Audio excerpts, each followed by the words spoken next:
یو ځل د حضرت عمر فاروق او د حضرت ابوبکر صدیق د دواړو په منځ کې جګړه راغله. مرګري دی یو بل سره روان شنو چې یو بل سره په جګړه شو. حضرت ابوبکر صدیق رضی الله عنه د خلینه وتلګستغه وته بیا ستومانه شو.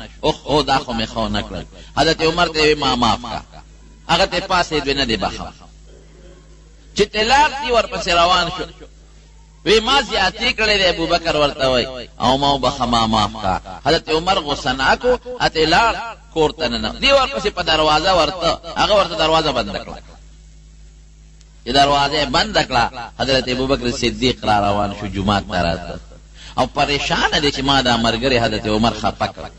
او ګورم چې نه بخلم دا بس کېږي. نو پریشان او د لمنې روچته کړې وه او د لاس کې نیولې وه په سوچ او فکر کې چې جومات ته نبي علیه السلام نه راغی. حضور پاک صحابه ته وی دا سړی چې دی وی دې څه پریشانۍ کې مبتلا څه مسله د پریشانۍ کې. حضرت عمر چې کور ته لاړ ساعت تېر شو هغه وی چې یاره دا ما څه وکړل ټیک ده چې مثلا دې وچېړل او ما باندې لږه سختي وکړه خو چې کله ما نه بخښنه غوښته نو پکار دی چې ما بخښلی او چې کور ته راپسې راغی نو ما له نو پکار چې دروازه مې ورته بنده کړې وې پکار و چې ما ورته معافي کړې وې. دا خو غلطي وشوه. نو هغه م را روان شو راغی چې اورېږه ورځم چې جوړه ورسره وکړو. نبی علیہ السلام د حضرت ابوبکر صدیق رضی الله عنه تپوس وکړ ابوبکر ولې پریشان وې؟ صاحب عمر ترا زما د خپلې لګستغه وکړ. نو امانه خفه شو. نو رانه کور ته لاړ ورپسې لاړ دې کې عمر راغی. حضور پاک حضرت عمر ته په غصه شو او فرمایي هل تارکو لی صاحبی زما دا مرګري به پرېږدی معاف پې کې. ابوبکر یاد حضرت ابوبکر صدیق وایي چې د الله رسوله غلطي ما نه شوې ده دنه نه ده شوې. او حضور پاک بیا حضرت عمر باندې غصه کوي هل تارکو لی صاحبی زما دا مرګري به پرېږدی دی به معاف کې.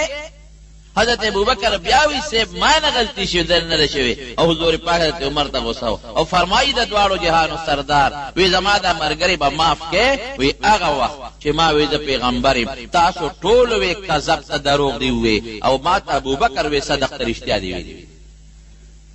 تاسو ټول ما نه بل طرف ته وی دا زما مرګري. حضرت ابوبکر وی رپېده حضرت عمر رپېده خدای اسمان راونه غورځېږي. دومره نبی علیه السلام پریشان. دا ابوبکر صدیق خفګان نه شو ما غلطي ما کړې ده تا کړې ده خو دله دونه ابوبکر صدیق خفه کېده. او یو مقام کې نبی کریم صلی الله علیه وسلم او فرمایل د وفات نه لغونې مخکې وی په ما د هېڅ احسان نشته. که د چا احسان په ما وي د هغې بدل هغه ما خلاص کړی دی په دنیا کې مې خلاص کړی دی. په ما د چا احسان نشته. یو کس دی چې د هغې احسان زما په غاړه کې پروت دی هغه له به هغه د احسان بدل الله د قیامت په ورځ خلاصوي چې هغه ابوبکر صدیق دی. دومره لوی سړی په صحابو کې اول نمبر د جنت یو ځل نه په څو چنده حضور پاک په خوله مبارک هغه ته زیری شوی دی. عجزي پکې سونا په لاره به روان و ډکې به یې روچت کړ وی دام زمانه باغ ته به لاړ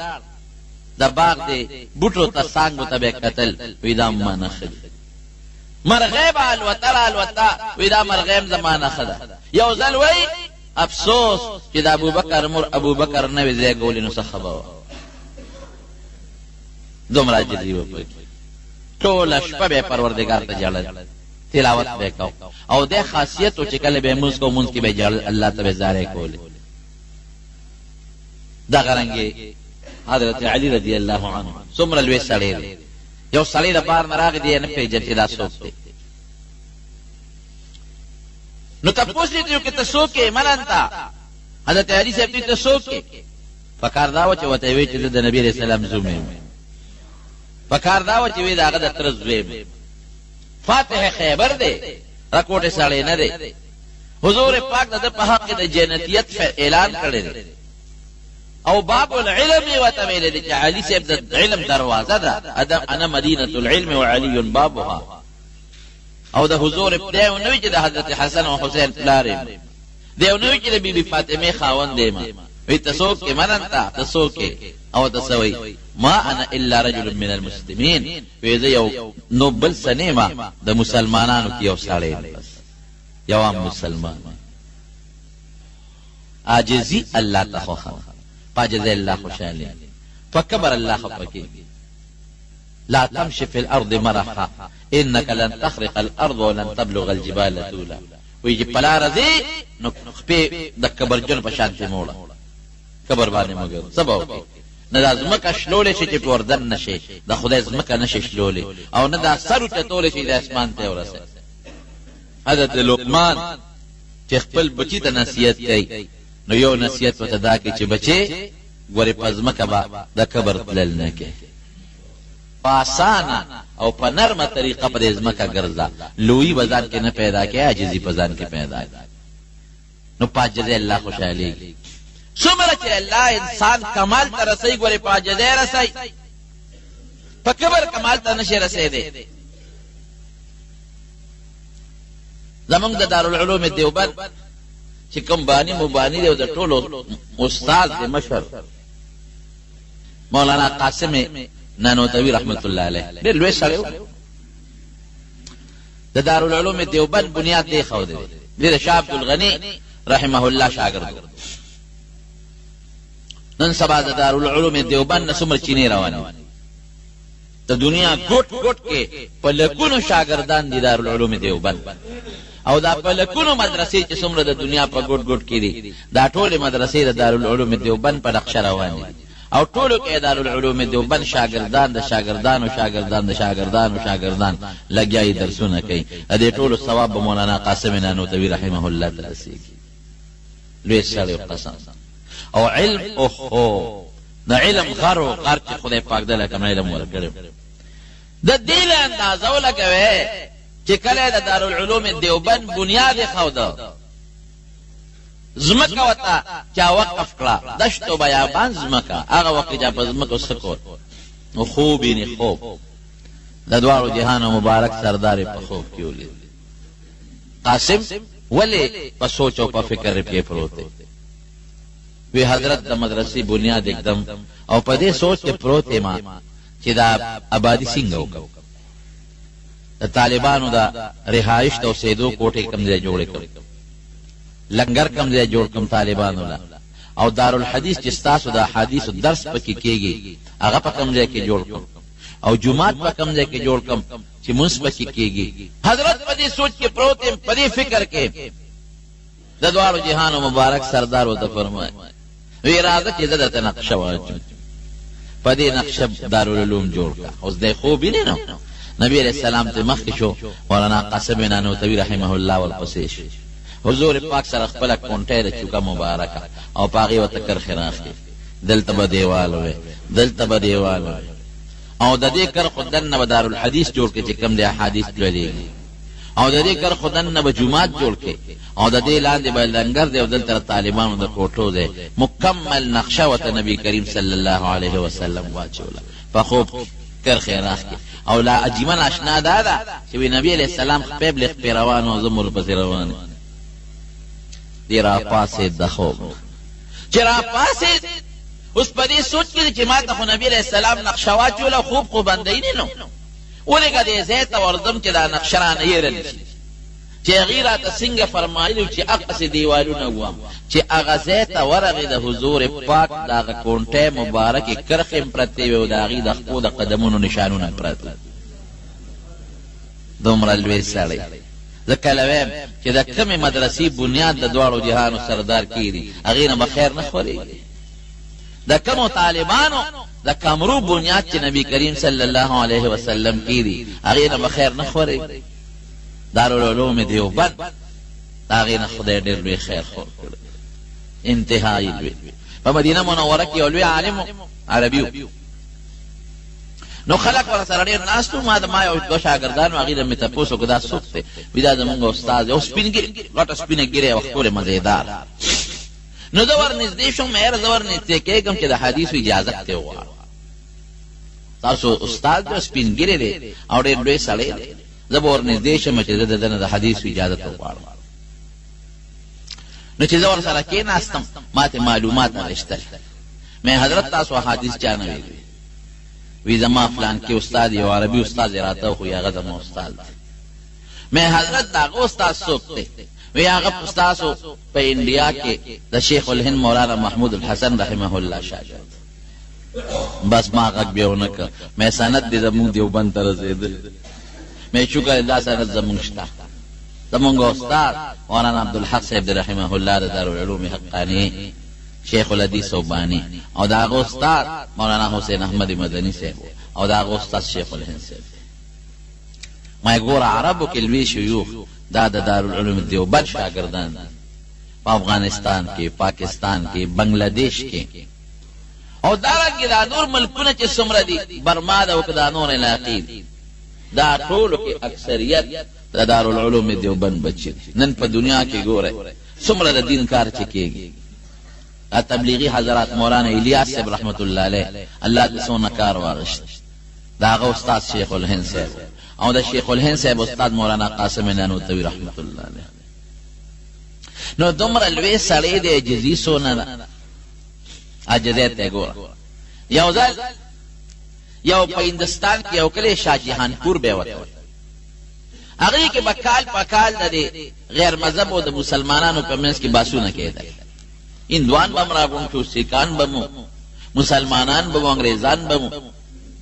نو دا علاقې خلقو مشوره وکړه چې دې ځل موږ دې باس لا او دې تقریر له دې مناظرې له څوک راغواړو. ټولو په دې فیصله وکړه چې مولانا قاسم نانوتوی رحمت الله علیه راغواړو. لوی سړی دی او لوی علم خدای ورکړی دی، دا مناظره به دې. نو مولانا قاسم نانوتوی رحمت الله علیه پسې دا علاقې عالمان راغلل. وی صاحب سخت کال من هندوان او سیکانو سره د خپل اسلام مطابق چې کوم باس کو او د اسلام هغه حقانیت ورته ښکاره کو. نو د هغې دپاره موږ د ټولو علماو سته انتخاب کړی دی. نابته کې وی ورځم کومه مقرر کړې ده؟ وی په پلان کې میاشت کې پلان کې ورځ. وی ډېره ښه، زه به د هغې نه یو ورځ مخکې درځم چې کوم تاریخ ستاسو دی د هغې نه به یو ورځ مخکې درځم شاه جهان پور ته. چې هغه تاریخ راورسېد د هغې نه یو ورځ مخکې خلک رالل ریلګاډي ته. ریلګاډي کې به درځم، ټرین. خلک ریلګاډي په د شاه جهان پور چې کوم ریلوے سټیشن دی د دنیا عالمان او مسلمانان او طالبان دا راغلي دي او لوی استقبال دی چې مولانا قاسم نانوتوی رحمت الله علیه به راځي او د هغې استقبال به کوو. لوی عالم دی. دې چې کله په ریلګاډي کې را روان شوی دی سوچ یې کړی دی چې دا خو به ټول خلک زما استقبال له راغلي، عالمان به هم راغلي، هغه ته پته وه دا خو به زما په زړه کې زه دومره لوی سړی یم چې دومره مولیان دي زما استقبال وکړي. او بیا چې استقبال کوي نو چغې به وایي زنده‌باد او زنده‌باد زنده‌باد. یاره دا خو را باندې ښه نه لګي قاسمه، دومره لوی سړی خو نه، دومره لوی سړی. نو د هغې ریلوے سټیشن نه مخکې بل ریلوے سټیشن راته 15 کیلومیټره د هغې او د دې منځ کې فرق و. نو دې په هغه ریلوے سټیشن باندې کوشو، د هغې نه مخکې کوشو. ریلګاډی چې کله ورسېد نو خلکو ډبې کتلې دي پکې نشته. یو ډبې ګوري، بله ډبې ګوري، لوی استقبال دی او بینرې دی او زنده‌باد چغې دي. چې ویې کتل دي پکې نشته. هلکه حضرت رانه دی، پریشانه دي چې دا خو نه ټلیفون شته، هغه زمانه خو د ټلیفونونو نه وه. او نو اوس مونږ تللی شو چې هغه پسې طلب وکړو چې حضرت تا خو مونږ سره وعده کړې وه، اوس حالم تا د مناظرې نمبر یې ښی او دا که ته راونه رسېدې خو د هندوان او سیکانو دا ټول خلک به راپورې خاندي چې ملا پټ شو.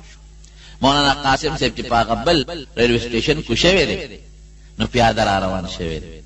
چې دا خلک ستړي شي او دوی خپلو کورونو ته لاړ شي. نو چې کوم ملا صاحب زه غوښتم نو زه به لاړ شم د هغه کور ته بیټک ته به ور داخل شم چې نه ما ته څوک د زنده‌باد چغه ووایي، نه زما څوک استقبال وکړي چې زما په زړه کې هغه لویي پیدا نه کړي. دومره لوی سړی خو نه یم چې دا دنیا خلک دې زما استقبال کړي. نو لاره کې یو خوړ په اخوال پیاده مزل را روان غریب خوال کې چې راځي نه اخوال کې اوبه ډېرې وي. نو د پنسي اوچتې کړې وي خو بیا هم دا پرتوب تلون شو، کمیسي اوچت کو پرتوب تلون شو. نو د اخوال نه چې کله پورې وته نو اوس په دې سوچ کې چې دا پرتوب خو د ما لاندې د خټم شو لوندم شو، دا به انزل غواړي او دا به اوچولم غواړي. نو که دا خو انزل خو آسان دي، دا اوبو کې به یې غوپکم، خو که دا زه اوچولو ته انتظار کوم نو دا خو بیا زما باندې شپه راځي او خلق مل ته پته مده غیبم پریشان نو دا چلیو که لنګي وو او خپل پرتګي راوغشت چې کم لوندو د خټو شو هغه وینځ او کونټه وسره وا چې زپلاره به دا پرتګ په کونټه کې ورکما او په دیوګه د پاسه به اوچتولې سم نو هوا به وای او نور به پیلګي نو په دې بوچ الله اکبر فقیرانه شان سړی کم سړی دی د شيوخ د مفسرین او د محدثین استاد هغه سړی چې حضور پاک ورته نقشه اچي د علم لوی غر او لکه د ملنګانو غوندې هغه خپل پرتګي په کونټه کې ورکاو کونټه په وګنی ولې د ونوته نه ولې دا او لنګي والد او غریب روان دي خلق عالمان راغلي دي پټیشن کې وګرځل پیدا نه اوټلو کې ورپسې ګورې اسه نه اوټه د مخ کې راغلي بل ګاډي کې اوټلو کې نشتا مولانا قاسم نانوتوی رحمت الله علیه چې څنګه راغی نو ستړیو یاره چې اوس ورځما دا خلق بلا پورا نه خوارو خامخا بلارو کې ولاړ راشي اوټل تلال شه ناغي کې به یو غنټه په یو کمره کې لګرا مو کنه بیا بلار نو چې اوټل ته څنګه راغی اوټل والا ته تاسو کو نوم دې سره نو د خپل ځل نوم خورشید حسن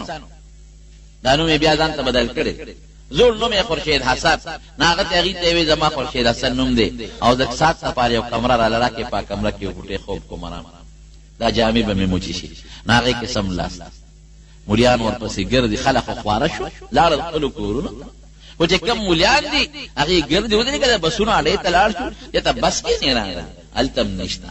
یاره یو ټل دی غاړه کې ودی کې هغه کې ګورو چې تاغی ته نه نو چې ټل تورل تاسو به ټل کې کاو چې مولانا قاسم نوم سړی خو څوک نشتا غینا چې ټل تورل هغه رجستر کته یو نوم پکې راوت خورشید حسن وې دا څوک دی وې دا د کمره کې یو بوډا سپینګری راغلی دی او په دې کمره کې دی وې شکرې څنګه دی وې نری غوندې شکرې را خامتا جامې لاندې لنګواله او مولا غوندې معلومیږي خو دوانو وی ودرېږي ممکن ده چې عمدا وي چې دروازه وټکول مولانا قاسم صاحب پکې حضرت مونږ استاد وی استقبال د پاره ولاړو په ګاډي ټرین کې په ریلوی سټیشن کې او تعالی کې ټول علما او عوام الناس او دین دوانو سکانو سره مقابله ونو خپل شان نن خو چې دا بلوي شان کتاب مونږ بوزو دا تاسو څنګه راغله وی دغه خبره نه میزان پټ کړي ځکه هوټل کې کمره کې دی قاسم دومره لوی سړی نه دی چې تاسو د پلوې مجمع کې داغه د زنده باد چغې ووهئ قاسم دومره لوی سړی نه دی چې دومره لوی علما لري داغه استقبال ته بلارو کوزو کې ولاړ شیخ الهند صاحب دی فرمایي یو ځای کې موږ ناستو وی زمونږ دا خیال نو چې زمونږ شیخ دنه کمره کې ناشته وی زوما نور مرګري دي وی دي کې یو مرګري وی چې د فلان کې کلی هغه قاری صاحب ډېر خشته خپل आवाज دی نو سار مانځه کې هغه پسې چې هغه پسې منځو کو ډېر خشته قاری دی او خشته आवाज دی وی یو کس پکې وی چې کم وی پلان کې وی یرا قمقلو التزو هغه خو زمون مولانا قاسم صاحب ته کافر وای نو هغه کافر پسې مونږ کو زمون شیخ ته کافر وای او ته چې هغه پسې زو هغه چې چا خلینه خبر او ته هغه ما ته خدا پته نو چې زمون شیخ ته کافر وای خو आवाज ډېر خشته لري مې چې مونږ په پسې وکړو مولانا قاسم صاحب دا خبره وره ځانې غلې چې ماسخوتن کله منځ او شو نو شیخ الهند صاحب وی مونږ چې کوم مرګري ناستو وی مونږ ته چې سار وختي به پاسو مونږ به یو بل جمعات کې کاو ډېر سار وختي پاسو تهجد وکړو وی پونه کې وی مونږ چې شیخ صاحب ته وایو چې دغه خدای ته صاحب کافر وای د په زمو مسکی لکه چې یو مسلمان بل مسلمان ته کافر وای او هغه کافر نه نبی علیہ السلام فرمایي چې دا چا فتوا لګول دی کافر ګرځي نو مونږ ته شیخ معلوم دی او دا مولا صاحب د مونږ شیخ ته کافر وای نو خو دې په خپل کافر دی ولی مسلمان ته کافر وای یو لوی عالم تا خیر غږ شکر یې چې مولانا صاحب خو دې پیژې چې څنګه مونږ خلاص شو هغه سړي سلام او شاته وکړل مولانا قاسم صاحب ولر عمله مت خو شو چې زه ورته کافر وایم او دیراغه ما پسې مانځه تا ودرېد او شاګردان یې را پسې ودرولې دي چې مونږ خلاص شو هغه مولانا صاحب راغی مولانا قاسم صاحب ته مولانا قاسم ته ټول خلکو نه مخکې معانقه وشوه خو مولانا صاحب رنګ نه پته ولګېده چې مولانا صاحب ملامت دی وی صاحب راځي خپل کمرې ته بوت خپل عذر پیش کړي حضرت زه معافي غواړم زما د خپل استاد په حق کې څه ګډې وړې خبرې وکړې زه معافي غواړم ما معاف کا مولانا قاسم سے بتسوي وینا نه ویتا کما باندې د کفر فتوا لګولې ده نو تا پزړه کې د دین یو جذبه پراته ده د دین د خاطر دی لګولې ده د خدای لپاره دی لګولې ده نو د دې لرالم که په ما کې د کفر څخه خبره وي نو ما ته وایي چې ستا په لاس توبه وباسم او ستا په لاس ایمان راوړم او د هغې نه معافي وغواړم اوس دې خبره کې په ځمکه نه نوځي چې خدای پاک داسې پیغام وړی نه صاحب نه وایه خیر دی که ما د الله په شان کې څه ګستاخي کړي نو د الله په شان کې ګستاخي کفر دی هغه ته کافر ویم که ما د نبي علیه السلام په شان کې څه ګستاخي کړي نو د پیغمبر علیه السلام په شان کې ګستاخي کفر دی د هغې نه توبه وباسم ما ته ووایه که ما د قرآن په حق کې څه ګستاخي کړي نو د خدای د کتاب په حق ګستاخي کفر دی ما ته ووایه د هغې نه توبه وباسم بیا سړی چې نه جي استم نه دي کړی استم نه دي کړی او بس زه معافي غواړم دې ته عاجزي مونږ بس کار الله چې معمولی څه خبر زه د چا نه کم یم ملام وای پیرم وای امیم وای زمیدارم وای تاجرم وای دا کبر به مونږ کوم ځای ته رسوي د دواړو جهانو سردار مدینه منوره کې روان دی په یو ډیران تېر شو صحابه ورسره دي ټولو پوزې پټې کړې حضور پاک مبارک صحابو نه تپوس وکړ وی دا پوزې مولې پټې کړې وی صاحب دا ډیران دی د دې د وجې نه پټې کړې وی ډیران څه ته وایي ډېر هوښیار وی صاحب دا خلک پې ګندګي غورځوي ډوډۍ پې پاتې شوې وغورځوي جامې چې خیرنې شي زړې شي سپېدرې پې وغورځوي هډوکې پې غورځوي نه نه دا خو ډیران نه دی دا خو ډېر د عزت شی دی صحابه حیران الله رسول ته باقي پته ده وی ګوره جي وی هغه شی په دې ډیران تاسو غورځوئ او پوزه ترې پټوئ د کوم شي دپاره چې یو مسلمان بل مسلمان وجني او یو مسلمان د بل مسلمان عزت اخلي هغه جامه چې مسلمان په مسلمان وجني چې زړه شي دلته غورځوئ بیا دې پوزې پټوئ هغه ډوډۍ چې مسلمان د هغې دپاره بل مسلمان وجني او د مسلمان عزت اخلي هغه ډوډۍ چې د مسلمان خېټې ته لاړه شي نو په دې ډیران یې غورځوئ ګند ته جوړ شي هغه میوې او خوراکونه چې مسلمان ولا مسلمان وجني او یو مسلمان د بل مسلمان عزت د هغې دپاره اخلي هغه چې څښا شي او ستا نه فالتو شي نو په دې هغوی ډیران ورته وایي دا خو د عزت شی دی جامه ډوډۍ او ستا خوراک چې د نه فالتو دی پې پروت دی دې له خو مسلمان وجني رونو انسان خوري څه اغوندي څه او د انسان حقیقت څه دی ډوډۍ څونه عزتمن شی دی او څونه محترمه ده خلک یې ښکلی او رومال ته تاوی لیکن چې د انسان د مبارک خېټې ته ور ورسېږي څه بلا ته جوړه شي دا د انسان حقیقت ډوډۍ خشته شي او میوه سیب کیله انګور د قیمت شي اعلی شی دی خو چې د انسان خېټې ته ور ورسېده څومره ګند ته جوړ شو د انسان د دننه کارخانې دغه حیثیت دی اوله نطفه واخره جیفه وفيما بينهما حامل العذرا بیا ول د نطفه ده اخر مردار چې چنجو کو انسانیت پکې نی او ایمان پکې نی او یا پکې فسق فجور راشي د چنجو جاله او دې میاس کې وګوره نو په ګډه کې د مردار پټه کړی دا ټوکړه ده په بکس کې پرتی دکاندار صاحب پرتی څومره مزیدار او خشتی او چې د انسان د وجود نه توشي په درې مرسخه بین کوي که نه کوي دا د انسان د وجود حقیقت دی اوبه دي خشته مزیدار ښکلې پرتې دي خو چې د انسان وجود ته داخلي شي نو څښا موتیا د بیا کې ته جوړې شي که جوړې نه شي څه حقیقت دی د انسان میلو درنده دی که دې صفیونه کي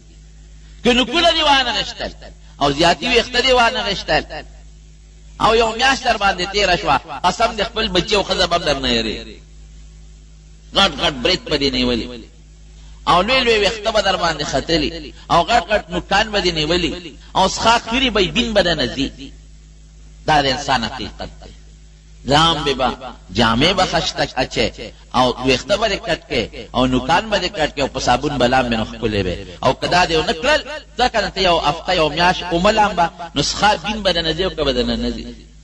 دا د انسان حقیقت دی او داس چې ماته د خلکو نه ځان لرې کوي ولې کوم بین چې د نه ځي د هغه بین د لاسه نه خوري ښځه خوب کولی شي او نه در بچي خوب کولی شي د انسان به کبر څنګه کوي دا د کبر ځان پسې مټې وایي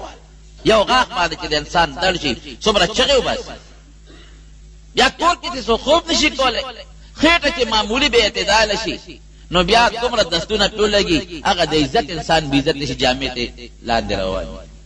څښا بدبویه انسان سره کبر نه دی مناسب، انسان سره عاجزي مناسب. زمونږ په دې علماء کې یو ډېر لوی عالم تېر شوی دی مولانا رشید احمد گنگوهي رحمت الله علیه، ډېر لوی سړی. د دې سړي دومره لوی علم دی چې د دې علم ته کله حیران شم چې خدای دې تا کوم علم ورکړی. په ترمذي یو شرح لیکلی کوكب الدري، او په بخاري یو شرح لیکلی لامع الدراري. سړی علم ته د حیران خدای دې سړي ته کوم علم ورکړی. نو چې دومره لوی سړی وي نو هغه کې خامخا یو بډې ګوچتوالی راځي. علم یو لوی نعمت دی. څنګه سړی ظاهري خسته جامه واچي، چوغه واچي او شکل ښکلی کړي نو ځان ورته لږ لوی ښکاري. دارنګې چې چا کې علم زیات وي نو علم په سړي کې لږه نشه پیدا کړي. دې لومبې لاړ مولانا حاجي امداد الله صاحب مهاجر مکي له اغل الله. نو حاجي صاحب ورته وایي بیعت وکړه ما سره، حالانکې حاجي صاحب چا نه دا مطالبه نه وکړې. وی صاحب بیعت به وکړم خو ما نه دا ذکر و اذکار نه کېږي، کتابونه کتل دي او طالبانو سبق ویل دي، نو دا ذکر و اذکار او دا پیسې پیسې مانه نه کېږي. زه یو شپه خو راسره تېره کړه، یو شپه تېره کړه، زه ډېره ښه شپه به تېره کړه. نو چې شپې ته ورسره پاتې شوم نو حاجي صاحب د شپې پاتې تهجد یې کول. وی ما به تهجد نه کول، کتاب طالبانو له ګورو سبق طالبانو ته ښایم. وی او شرمېدم، وی مې چېرې دا دومره سپین ږیری سړی پاسې و تهجد کې راشي ته مو ورسره وکړه. وی پاسې تهجد مې ورسره وکړه. حاجي صاحب ناست خپل ذکر و اذکار کوي.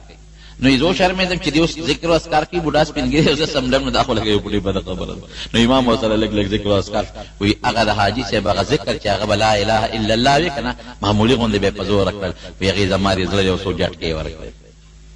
وی چې سار شو ورنږدې شم چې صاحب بیعت به وکړم، خو ډېرې کلمې به راته نه ښایي، یو دوه درې ټکي به راته ښایي. وی خیر دی یو شی درته ښیم صاحب ذکر بیعت یې ورسره وکړو. مولانا رشید احمد گنگوهي چې یو ورځ تېره کړه وی صاحب زه در سره یو څلوېښت ورځې تېروم. وی زه خپلو طالبانو ته سبق ښایم. وی نه صاحب خیر دی ماله لږ ټیم راکړه در سره پاتې کېږي. لږ یو پوټې غوندې د علم هغه لویوالی پکې و، کبر پکې نو، لوی شخصیات دي خو خامخا.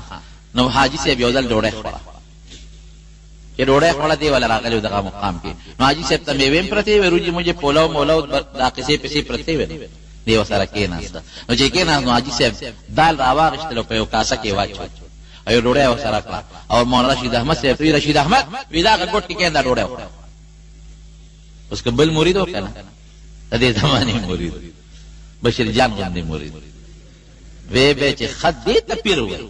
په خپله غوښې خوري او مال یې دال راکړي، په خپله لګیا دی او صاحب به دغه خوري، روجې خوري او بریاني خوري او چرګان خوري او مال ډوډۍ راکړه او غاړې ته کېنه او دال یې راکړه. دا پیري مریدي بیا پکار نه. نن سبا خو تکړه هغه پیر دی چې خشته لنګر چلوي.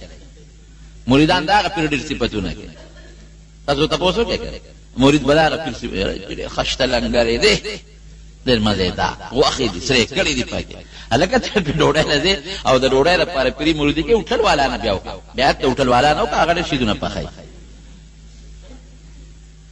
ډېر خشته لنګر، ډېر سپېشل او ډېر زبردسته ډوډۍ ده او مزېدار تیکي دي پکې او صاحب خوراکونه دي پکې. نو زه په تیکو والا نه بیا ته نو پېښور کې تیکو والا ډېر دي، هغې نه بیا وکړه. معیار د حقانیت د زړه باطن دی، صفایي ده، کبر پکې نه، غیبت پکې نه، او الله یادوي. او چې ته ورته وګورې او تا ته الله یاد کړي. اولیاء څوک دي؟ نبي علیه السلام فرمایي هغه خلک دي چې دي ولیدلی شي الله ورته یاد شي. نو که داسې دې زمانې پرې مریدي وایي چې په تندر دې لګي را په خپله مال یې دال راکړلو نو یې ډوډۍ لاس کې راکړه په خپله لګیا دې پولو نه خوري، غوښې خوري، چرګان خوري. خوا مولانا رشید احمد گنگوهي غاړې ته کېناست چې ډوډۍ وخوړله غوندې. وی دې رشید احمد دلته راشه رانږدې. مولانا قاسم حاجي امداد الله صاحب لګیا د هغه مخکې هغه ښه خوراکونه خوري. وی رشید احمد خفه نه شي ځان له مې کړې. وی د دې دال او د ځان له ډوډۍ د خوراک کم قابل نه مې پکار دا و چې هغه مخامخ سپلو سره مې کېنولو چې دا مې در باندې سمولې، خو یاره لږ رحم مې در باندې وکړې، احسان مې در سره وکړه، دال او ډوډۍ مې در باندې مې وخوړه. طریق قابل هم ګورې او ته څه وایي؟ وی حضرت وی زه د دې قابل نه یم چې ستا د خانقاه او ستا د دې دربار د مریدانو سپلی سمې کړم، د دې قابل نه یم. وی دا دې را باندې لوی احسان وکړي چې نوری ډوډۍ دې راکړه او غاړه کې دې کېنولو. ډوډۍ دې واغېسته په شوټه پوی خوره بچې عثمان سره ته د دې قابل چې تعالی زه د خپل خلافت اوس درکړم اقر وز باندې خلیفہ قضا او زما په ګډه کېغه او چې څنګه ما مریدانو ته لګیاو او بیعتونه کول تو زما په ځای کې نو خلکو له طریقې ورکړه اجزا کې کمال دی مولانا شهید احمد گنگوہی کم ځای ته ورسېد یو ځل ناسته اشراق مانځه د پاره ناسته یو طالب راغی طالب شاته کې ناس ادب د پاره شاته ناس دې مخ کې ناس د مانځه په انتظار دی او طالب شاته کې ناس ادب په خیال چې د ما استاد په شاته کېنم چې دا استاد زما د سرب نشي ذهن باندې بوج راځي چې مولانا رشید احمد گنگوہی رحمت الله علیه چې شیو ګرځولا طالب شاته ناس دې په طالب کې طالب پاسې دوی نه پاسې کې او د استاد امر طالب کې ناس مولانا رشید احمد گنگوہی راغی طالب نشاته کې ناس وجه سمره سات تا زما شاته ناس تکړه دومره بزستا شاته ناس تکوم ته خدا پیغمبر د حدیث طالب العلم ستا خو ډېر لوی حیثیت طالب په پاسې دی کو پاسې خبرني کې سمره سات چې هغه ناس تکړه هم شاته کې درس یو ځل بارې درس کو باران چې باران شو طالبانو منډه کړې وی درس چې باران شو وی له کوټې ته ده طالبانو کوټې ته منډه کړې کتاب ولي کتاب لون نشي څوک چا کتاب چت چا صدر چت چا ټپي چت کړه خو یہ طالبان کوټې ته سنگلاړل مولانا رشید احمد گنگوہی رحمت الله علیه لال پیزار سره او خپل صدر غخور کو د طالبانو سپلې پیزار راخلی پاغې کې چي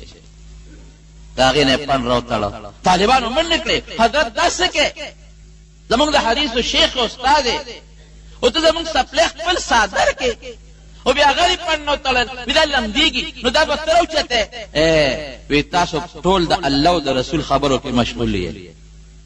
ټول لګای قال الله تبارک وتعالى قال رسول الله صلی الله علیه وسلم فجبم د خدای او د رسول خبر چلیږي نو چې تاسو پیزار اوچت نکم د چا پیزار اوچت دې لوی خلکو کې ګټلې د پدا عاجزه ګټلې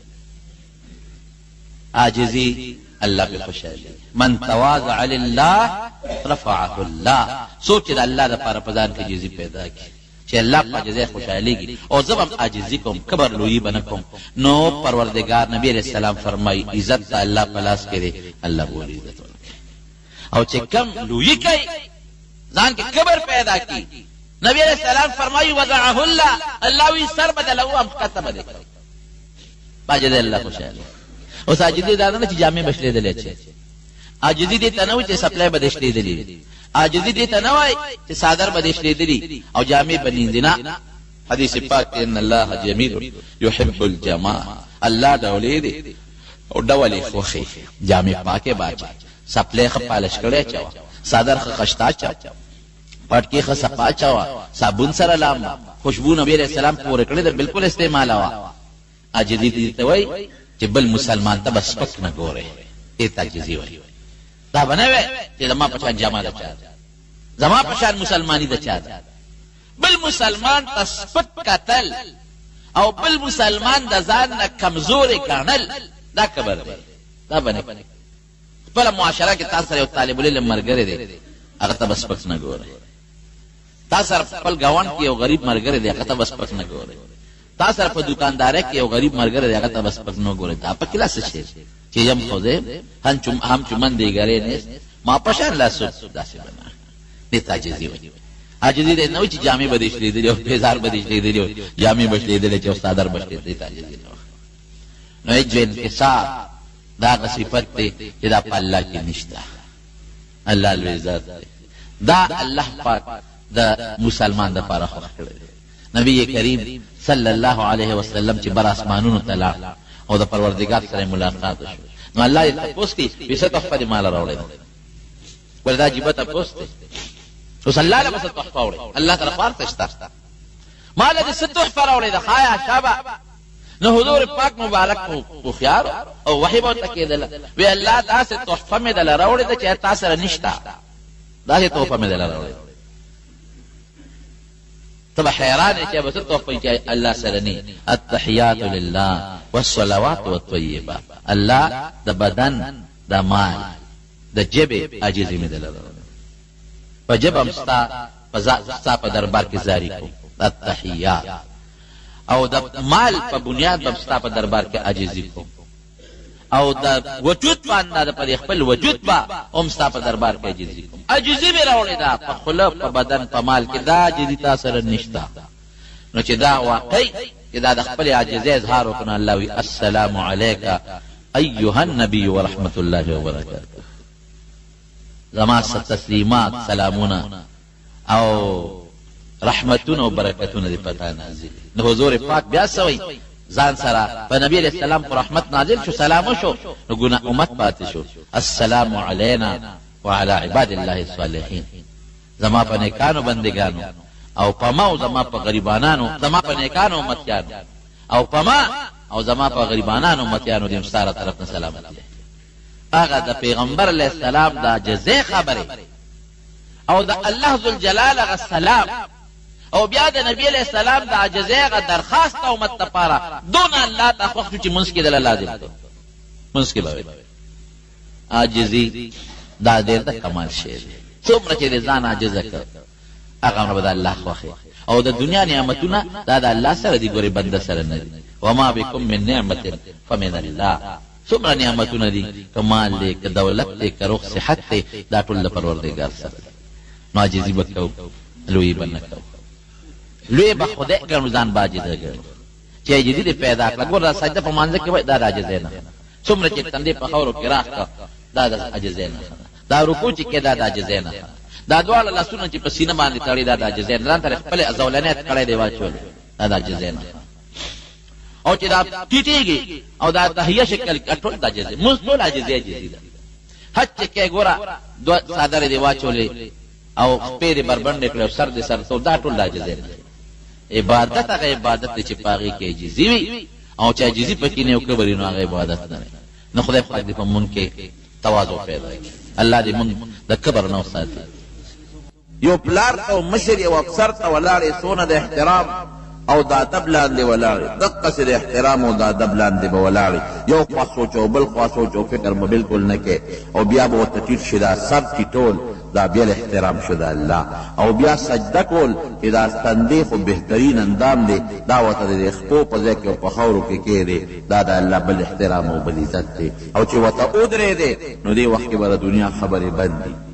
دې وخت کې به لاسونه او خپې رقول بند دي دې وخت کې به شونډې په خوراک او په نینو او په چکو خوځول بند دي او دې وخت کې به د بل چا سره سلام کلام هم بند دي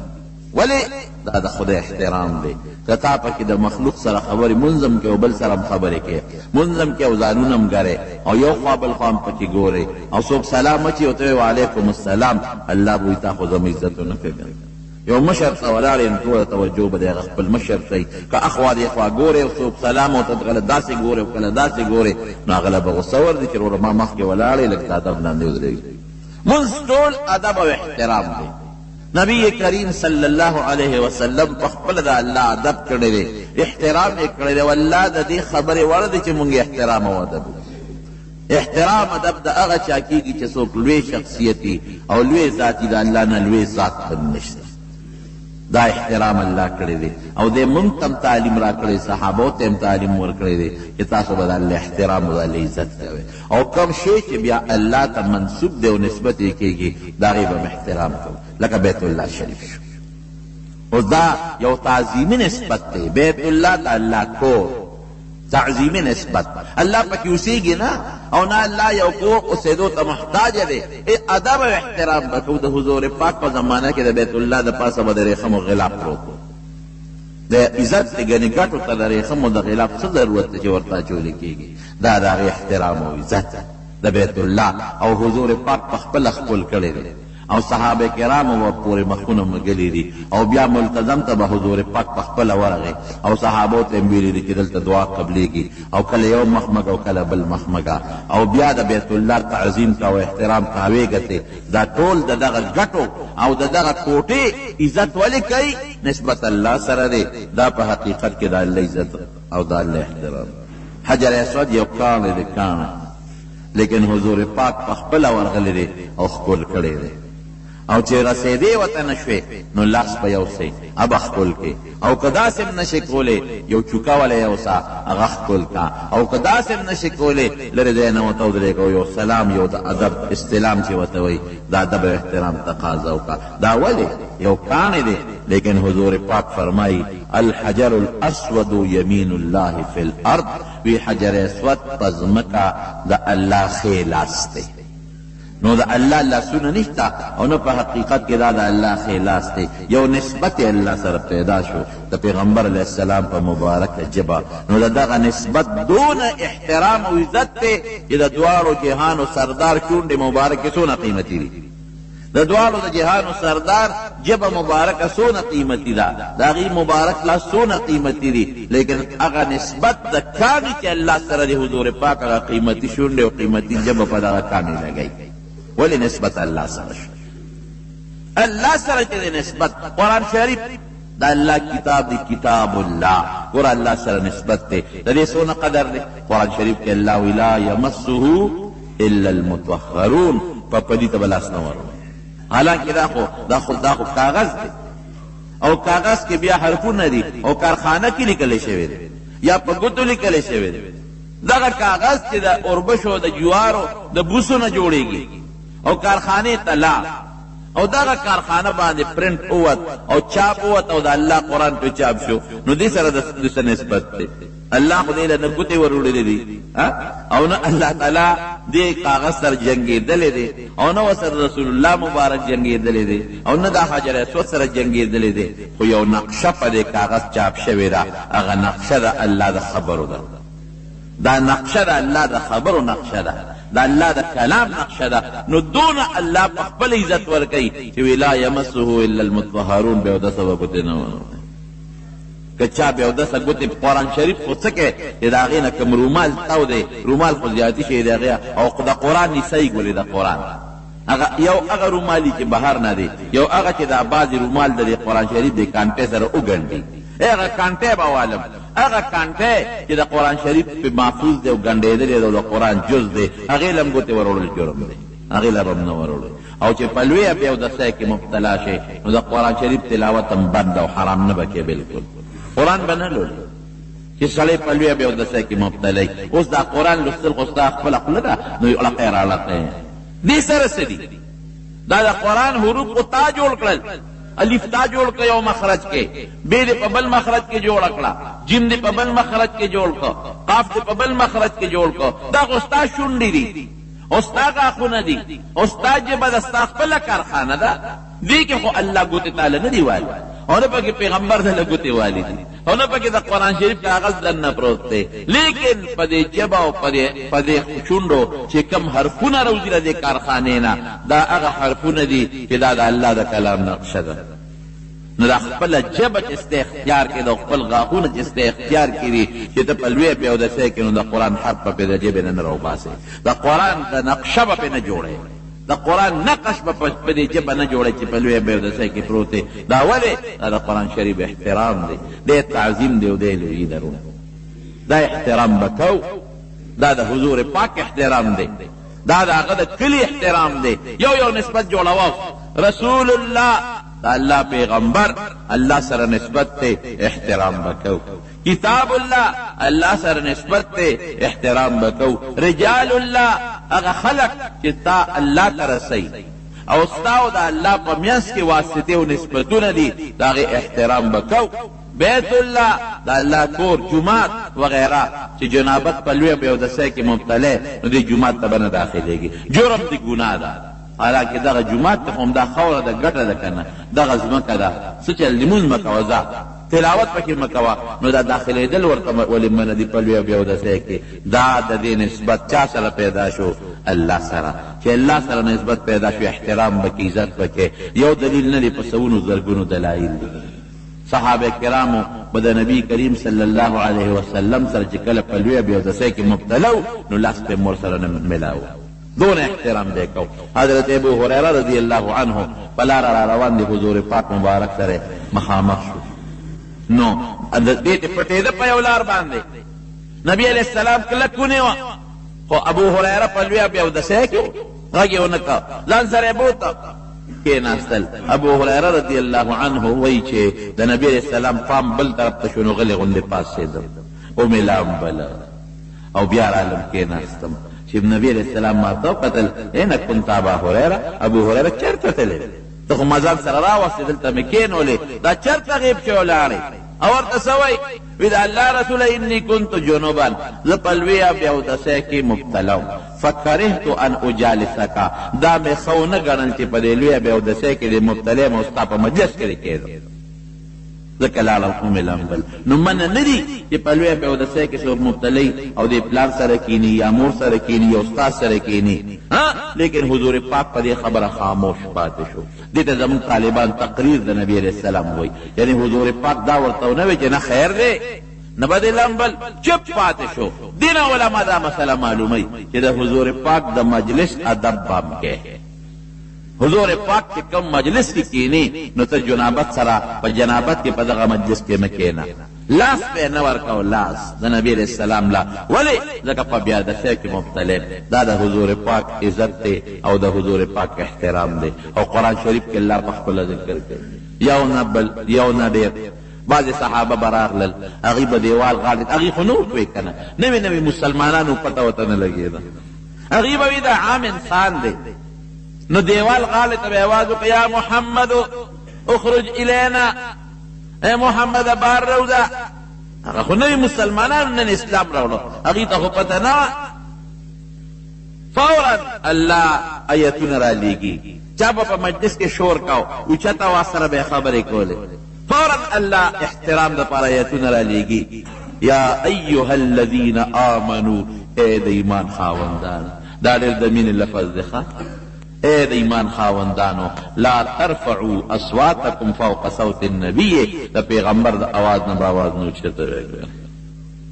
ولا تجهروا له بالقول كجهر بعضكم لبعض یو سره چې څنګه په زوره چغې خواخې او خبرې کوي فلان کیا اے د فلان کی زویا دا چغې به نبی علیه السلام ته نه وایي ان تحبط اعمالكم وانتم لا تشعرون که د پیغمبر د آواز نه مواز پورته کو یا په خپل مجلس کې یو بل ته په نومونو کوم آوازونه کوي په دې نوم د نبی علیه السلام ته آواز وکړه لکه یار دوست چې څنګه ان تحبط اعمالكم وانتم لا تشعرون وی په ځان به خبر هم نه او دا ټول منځونه او دسونه او حجونه به د ډب ته پرېوتي او برباد شوي څومره سخت الله یو اډر نازل کړ یو سخت حکم نازل کا عمل دې ټول بربادو ټول نیکی له په بول او کوم کله پیغمبر بیا ادبی دی وکړه هغه سره داسې خبرې وکړه لکه عام مجلس کې چې تاسو یو بل سره خبرې کوي او کاغه مجلس کې رواج پورته کا ان الذين بیا نبی علیہ السلام ته وای خیر دې خپکیږه ما ان الذين ينادونك من وراء الحجرات اکثرهم لا يعقلون وی دا چې کوم د دیوال پورې غلطاته چغوي افلان کیا روزه نو خیر دې دا نه پوهېږي لا پورا د دین پوهه لا نه ده حاصله ده یو ورځې دوه ورځې مسلمانان دي ادب لا پورا دوی لا صحابو ته مونږ بیا ادب نه شو ویل لوی خلق دی خو دا یوې دوه ورځې مسلمانان دي لا دین پورا نه دي زده کړی رو به زده کوي نو ته دې خفه کېږه ما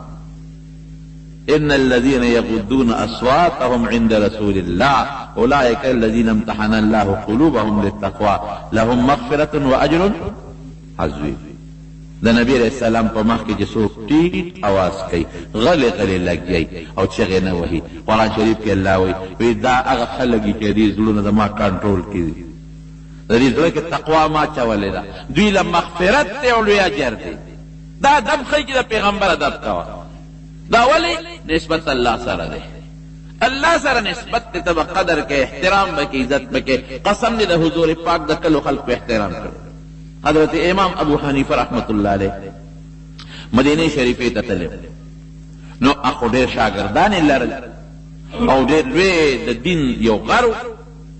ډېر لوی احادیث او د قرآن حکیم نه بس زرګونو نه په لکونو مسلې راوښتلې او د حدیث او د فقه لوی استاد دی شاګردان په خبر شو خوشاله شو رالل مسله د دین داسې ده چې څوک لاړ شي مدینه منوره ته نو په مدینه شریفه کې دي سلويخ منځونو کې او روایت کې داسې راغلي هغه سلويخ منځونه اتو ورځو کې پوره کېږي نو دا حاجیان صاحبان چې لاړ شي نو دي اتر ورځې کوي او سلويخ منځونه کوي دوی لوی فضیلت کې نبی علیہ السلام د سفارش ذریعہ ګرځي. نو چې یو ورځ تېره کړه نو امام ابو حنیفه رحمت الله علیه مرګرو ته وی چې زه خو ځم. هغې وی څنګه کم خوا ځې؟ واپس ځم. وی نه نه تاسې چېرته کېږي؟ موږ سره به دلته کېده ډېری مېلمه به یې ځم چې سبا بیا شوه. وی بیا ځم. ملګري بیا راغونډ شو. دا ته څه کې چېرته ځې؟ دا خلک به راپورې خاندي چې دا ستاسو څنګه استاد دی او څنګه امام دی او څنګه پیشوا دی. دې د پیغمبر علیه السلام کلي کې نه ټینګېږي او تښتي. مونږ سره به خامخا ایسارېږي. بیا ایسار کړ. بیا ورته خلک راغونډ شو چې یا صاحب چې بیا ته وی کم از کم چې میاشت دوه راسره نه تېرې. خلک خو کوشش کوي زرګونه لکونه روپۍ لګوي دې زمانه کې چې د پیغمبر علیه السلام په کلي کې مې وخت لږ زیات تېر کړی. منځونه یې قیمتي دي. د نبی علیہ السلام مبارک سلام پکې کېږي هغه قیمتي دی. نو ته ځې دا خلک راپورې خاندي زه چې دومره نه ایسارېږې. نو دا څلوېښت منځونه خو په دې جومات کې وکړه که نه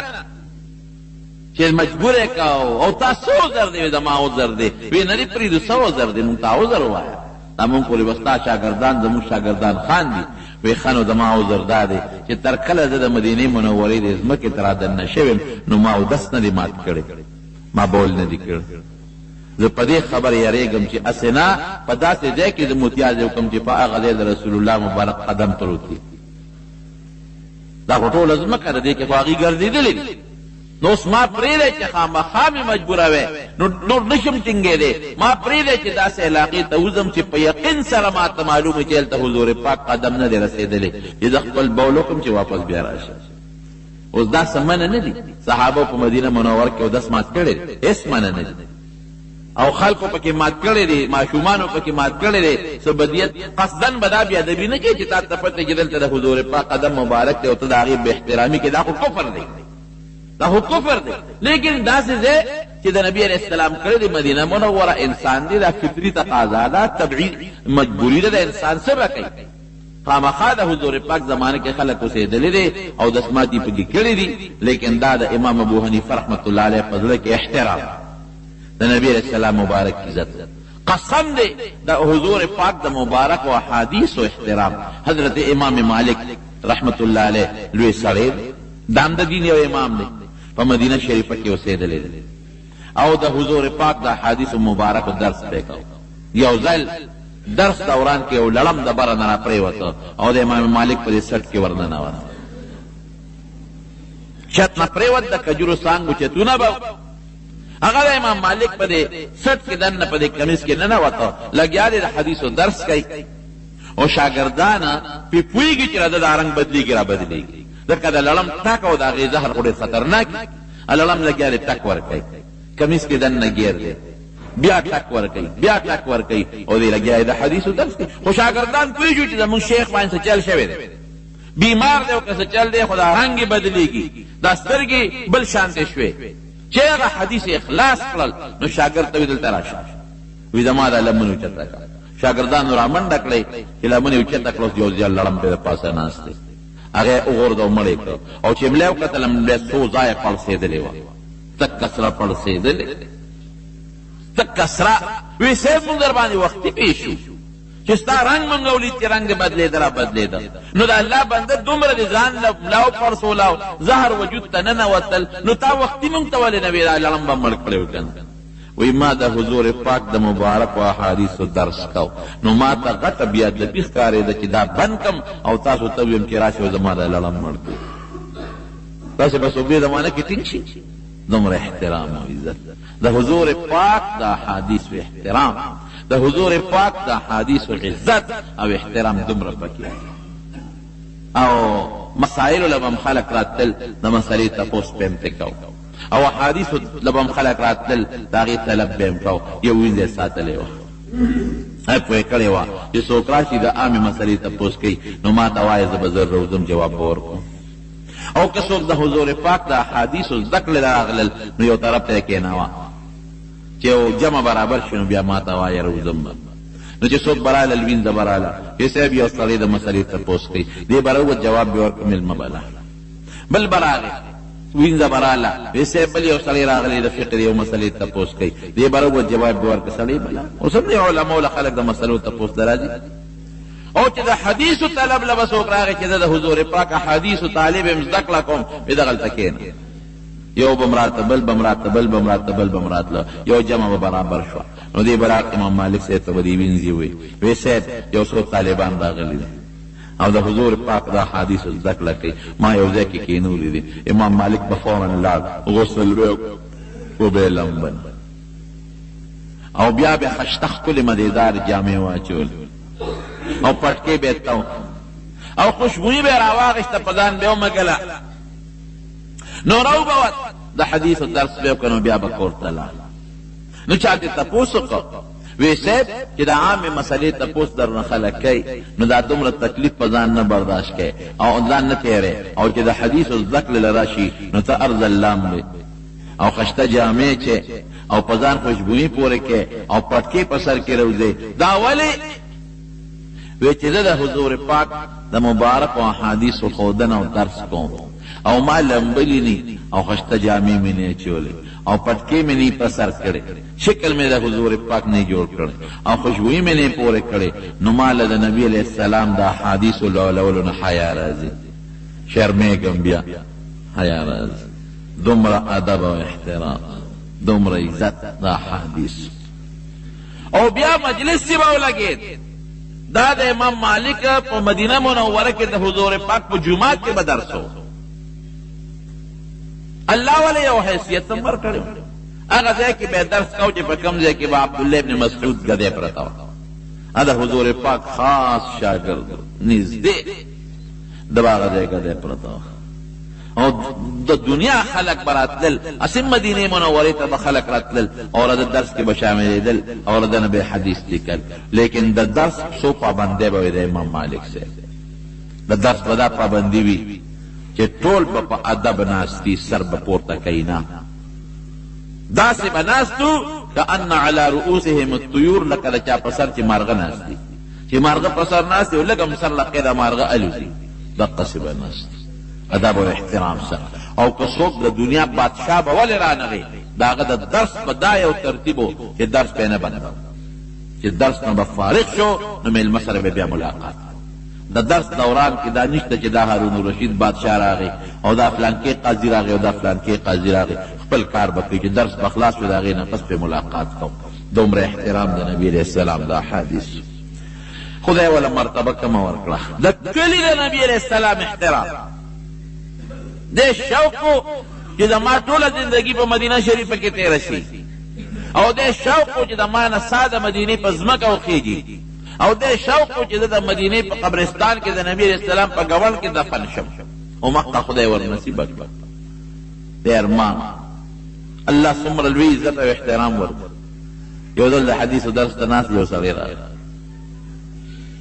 سړی په تلوار را روان دی او د دې خلکو په دې اوږو په سټونو قدم اخلي او د امام مالک له نیغ مخې له راغی او چې ده له سنګ راورسېد وی صاحب دا درس دې بند کړه لږ راپاسه. خلکو هم پې دا سوچ وکړه چې دا څوک پاګل لیونی دی ځکه دا د خلکو په اوږو په سټونو قدم اخیستل مخکې راتلل دا په شریعت کې منع دي. دا څوک لیونی او بیا ورته وایي درس دې بند کړه. دا درس بندول دا هم ناروا دي دا هم ګناه ده. نو دې چې څنګه راغی امام مالک صاحب هم لکې سوچ کړي چې سړی راشه پاګل غوندې دې ځان ته زر خلاص کړه. نو درس یې بند کړه. وی راپاسه مو ورپاسېد وی را تر غاړه وزر ور تر غاړه وه. وی ښه صاحب اوس یو اجازت راکړه دا تندې د له ښکلو. نو یې ښکل کړه تندې یې وله ښکل کړه. نو چې تندې یې وله ښکل کړه امام مالک پوه شو چې دا سړی خو ما وی لیونی دی لیونی خو د مولیانو تندي نه ښکلی ته چل پکې شته. وی لکه دا یو څو غلطۍ دې ولې وکړې یو دې په ما د حدیثو درس بند کړه دا دې یو بې ادبي وکړه. د خلکو په دې اوږو سټونو دې قدمونه واخېستل دا دې بله بې ادبي وکړه. او زه دې پاس ولم ځان ته دې تر غاړه پاسلم دا دې بله بې ادبي وکړه. او زه دې په تندي ښکل کړم څه چلو دا څه وجه وه. وی صاحب دا غلطۍ مې وکړه خو د یو حرص ته وجه ده. وی بېګا مې نبي کریم صلی الله علیه وسلم په خوب کې ونیو ملګرو سره دې جومات ته راغی او تاسو درس کو. وی فوراً یې تپوس وکړه چې امام مالک ابن انس څه شو. امام مالک وی چاوی صاحب هغه دې ناست دی او درس کوي. وی ما له راوغواړی وی تا ته څه وایي چې نبي علیه السلام دې غواړي. وی ته را پاسېدې ترعد فرایس وکړه وی دا ولیدې رپېدل خو چې نبي علیه السلام ته نږدې شوې درته وایي مه یارېږه او ځان ته یې را تر غاړه بس او په دې تندي باندې ښکل کړی. وی ما راویښ شم وی چې خدایا زه به کله د امام مالک دغه سینې له خپله سینه ورسوم چې ورپورې ومږم چې بېګاه حضور پاک مبارک ورپورې خپله سینه مږلی او دغې تندي باندې به د خپلې شونډې کله ولګوم چې بېګاه پې حضور پاک مبارک شونډې لګولی بل څوک رانه مخکې نه شي. دا د دې حرص په وجه نه مې دا کار وکړ. امام مالک دا خبره خو خوره شوه، شاګردانو خلکو واورېدله، وی خو زما م واوره، وی زما د قسم د الله په ذات دي چې کله نه د حضور پاک د احادیثو خدمت ما شروع کړې ده او احادیثو ته ناسته مې شروع کړې ده، نو په ما داسې شپه نه ده تېره شوې چې په دغه کیفیت مې د رسول الله مبارک سره ملاقات نه ده شوې. هغه شپه را تر غاړو په تندي مې ښکلی. دا ولې؟ دا د حضور پاک د احادیثو عزت دا هغه د احادیثو احترام نورې څه نشته. دغه خبره ادب او احترام چې درکیو د دنیا جون به دې مخي اخر به دې مخي الله به هم خوشحالي رسول به هم خوشحالي او اسلام کې به پوره دننه او که د ادب او د احترام زندگی دنه لاړه بې ادبه شو بې ادبه بې ادب محروم شد از فضل رب د خدای د فضل نه محروم د خدای فضل برکت بنی. رښتیا ووایه زمونږ نه ادب احترام چېرته لاړه. حضور پاک مبارک به د سپینګیرې سړي نه په لاره مخکې نه ته